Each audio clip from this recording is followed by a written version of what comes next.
we're dealing with the unified national in today's world, which is based on the seller's thread. It's got a 60-degree included angle. The tips have been machined off so that we don't get those tips breaking because they're not necessary for the thread. The metric is the same way. Again, it's a 60-degree angle. They knock the tips off. Now, to make it work out, because they make these a little bit different, they make them based on pitch, and we'll deal with that tomorrow. They had to also give a shoulder down in the bottom to get that to work correctly, as opposed to the unified national, which is really kind of a mirror image of a tooth, right? The valleys. So that's kind of your history. We really haven't gone from there. So right now we're dealing with the ISO standard's a metric. The ANSI standard is a unified national. When was the unified national? Was it? When? I think it was 1941. So in the middle of the war. Yeah, don't quote me on that. I'm within a couple years. I think this one was a little earlier. This was like 1939. They're both right around 1940 when they were adapted. Now they were around a little bit before then, but that's when they went and said, everybody's going to use these. And you're hard pressed not to find just those two threads in today's world. Now we do have a lot of specialty threads. Okay, and we'll get into more of those tomorrow when we look at them, such as if you look down on like the buttress thread, okay, which is a very distinct thread. And we'll go over some of its uses tomorrow. Now we've even got stuff now that you just don't even really know about. Now when we talk about the uses of them, this really wasn't in a whole lot of your questions for review, but page 910. You see on the left-hand side the blue words? Okay, it says joining, adjusting, power transmission. Okay, we've adapted threads for all three of those uses. And I've kind of just given you a couple quick examples and I want to talk about this. So the first one, joining. Whenever we want to clamp some parts together. So this is our maintenance thing, right? How do we join them so that we can get them back apart? And I just kind of drew a couple examples where I've got a couple pieces of steel and I'm going to put a bolt through it and a nut on one end. That would then join those together. I'd come take the nut off, pull the bolt out, I can get them back apart. Okay. Joining. Use this everywhere, right? It wouldn't take you very long to find a bunch of examples of this. Now, what you may not be aware of is some of the other uses that we use threads for. Okay.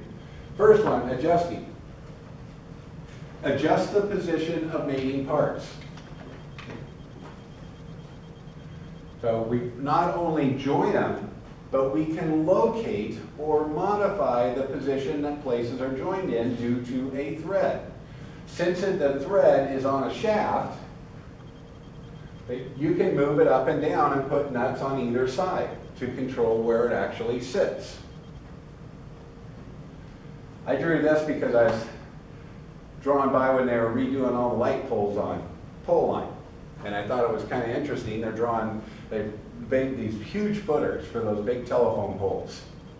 Well, how did they know that the concrete was level?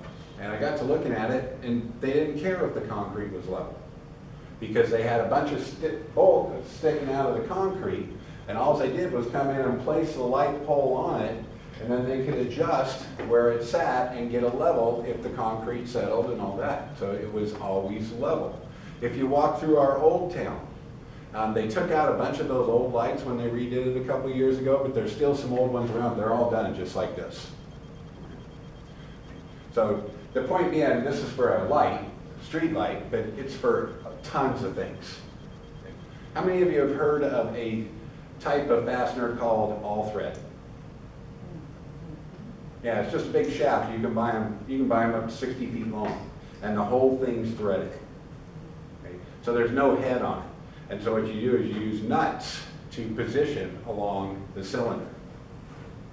Yes? I have a dog door that you thread it out so that it places and secures.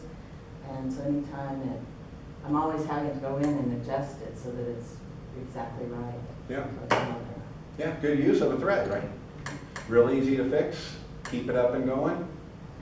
Okay, you bet. So we can locate and modify positions with it. Now maybe the biggest use of threads that we don't think about, that we use every single day, is power transmissions. Gears, augers. A gear is a thread. And you think of a gear, well, you're talking about a flat disc that's got teeth on the outside, right? It's a thread. That tooth is the same as you will find on a bolt. So we use it for power transmission. Transmit power from one device to another. Once we finish with threaded fasteners, we're going to gears. And you'll see how this works. But in essence, gears, we pretty much couldn't work in society without. I just was reading an article last night, these tariffs that the trade war we're on with some countries. I just read China's all freaking out because Japan now cannot sell their gears to China. And causing a big stir because they can't now fix their machines. They don't make their own gears, or at least according to this article. But again, another use of thread. I mentioned this is actually where it all started, right? Augers. Does everybody know what an auger is? You see a lot of them around here? You don't, Gabe? No. Okay, in essence what it is, it's a pipe. Think of a hollow pipe. And it's got a shaft running down through the middle that has a gear on it, and in essence a thread. And so it traps things in it as it turns and it pushes it up the thing. You've seen them, as you drive by a grain silo, you always see one pipe running up to the top of it. Okay. Inside of that is a thread and it's hauling the grain up. Oh. Okay. You ought to Google it so you can see it in action. So it's used to carry the grain up to the top. Yeah, as it turns, the gear, the shaft stays in the same spot, but the gear pushes everything up. If you make a tight tolerance, you can even move water with it. Well, a drill's an auger too, right? A drill bit, and Yep. if you're going to do it, it's just, it Yep. goes really fast. Yeah, drill bit longer. You bet. Juan's dad makes a living using this, right? So, power transmission, a huge component of threads. Now, we've already talked about these, but I'm going to point them out again. For the purposes of this, what you really want to know as a drafter is how do you represent it on a drawing and how do you dimension it. We don't need to be experts on these, but we do need to know how to draw them and how to represent them and call them out on drawings. So in essence, the first place to start is probably with thread notes. And we've already kind of talked about these. I'm on page 913. This is your English thread note. Folks, you need to know this and what all of these components mean. After a little bit of study, it kind of all makes sense on what you're doing. So here's a simplified representation of a thread, an internal thread. There's the dimension that goes with it. So in essence, the part call out. Know what all of these components are.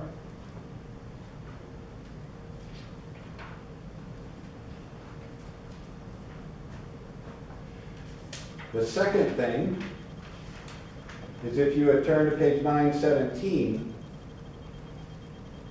so that will take care of the ANSI standard. 917, figure 1911.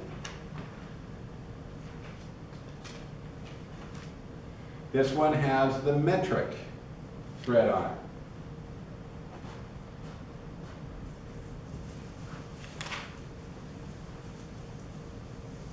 Now this is a simplified version, but it's generally used quite frequently when we don't need tolerancing.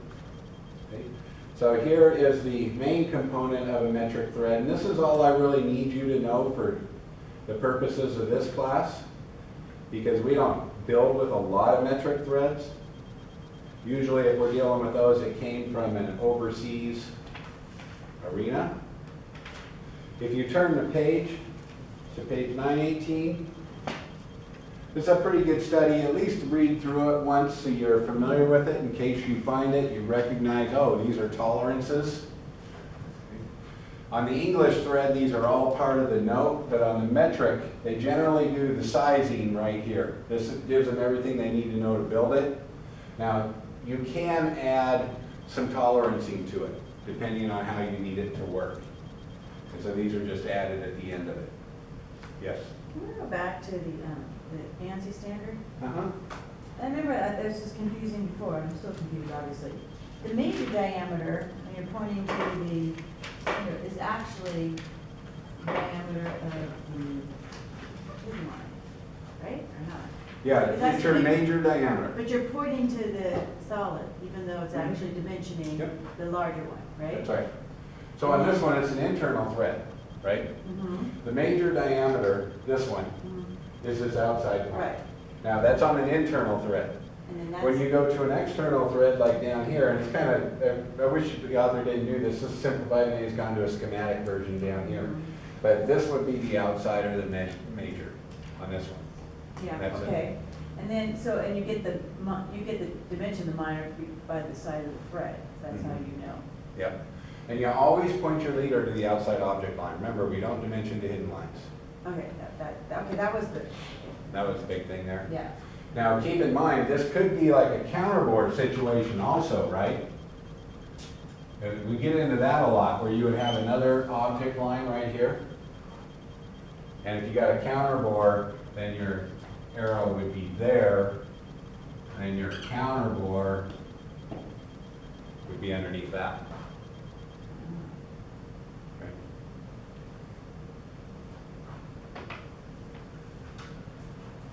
But it's just a rule of thumb, always point those leaders to the outside object line. And I've got this in my notes to go over again tomorrow on all the specific parts of it.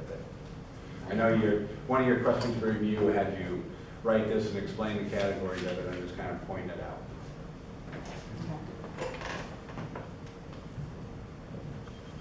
All right, that's kind of the theory of thread. I want to stop there because I have one other thing that I would like you to do today.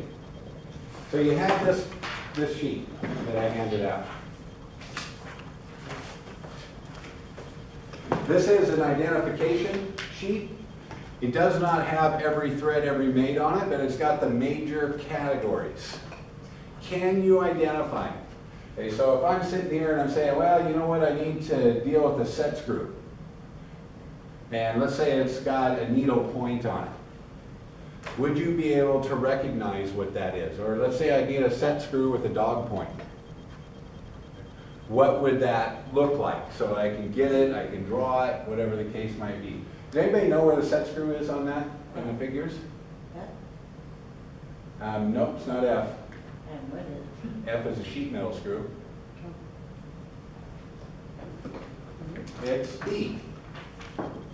Now, do I expect all of you guys to know these? No, I do not. Because we don't, unless we have something like this class to take care of it. But I got a great training video on it. Now, it's VHS. It's old technology. Where do you have to run this? You got to take it to the library. Oh, that's the way. They have VHS machines. I usually just take it over there and you check it out of the front desk where you guys like to do things as a group. I was thinking, yeah, maybe I'll just hand it, you guys can all walk over as a group and watch it together. Okay. By the way, I have looked extensively for a training video that's more up to date than this, and I can't find anything near as good as this. It's short, it's brief, it's to the point, and it's got great graphics to go with it. But anyway, it'll run you through it, it'll answer every single question on these sheets, all 3 pages. Okay. So I'm just gonna kind of leave it maybe on Becca's desk, and I don't know if half of you want to go over as a group, or maybe the whole bunch of you, I'm not sure. But you can put it in, that way you can back it up and look at parts and things like that. Does anybody have, I know there's technology out there to change these to a digital form, does anybody have it in their house? Oh, come on, you don't? I wish, that'd be cool. I keep meaning to get with our IT department and to have them digitize this, but I keep forgetting also. It'd be a lot easier. Anyway, here it is. If you, and I'd like you to go over and do that. That'll take you probably 40 minutes by the time you walk over, watch it, and come back. But you should be able to answer everything on those sheets. When you've got them done, turn them in, please, to the wire basket. They're due when? I'll get it done in the next 2 days. Let's get it done before we've got the egg drop. If you can find time today, everybody ought to need a break, probably about 11 or so maybe, from working on your projects. Maybe you can head over and do that, give you something different to do before lunch, and then come back and get a couple more hours in on your egg project this afternoon. And get that tied up, because we're coming up against the deadline. We've only got one more day after today to work on it. All right, so tomorrow we'll be back in this chapter. We're going to hit all the terminology, and we're going to draw. All right, that's all I've got for today. Any questions for me? Okay, so you have your egg project to work on, you have your threaded fastener worksheet, and I don't have it listed up here, but I will. You have your GDT drawing also to work on for today. Ask questions as you come through it.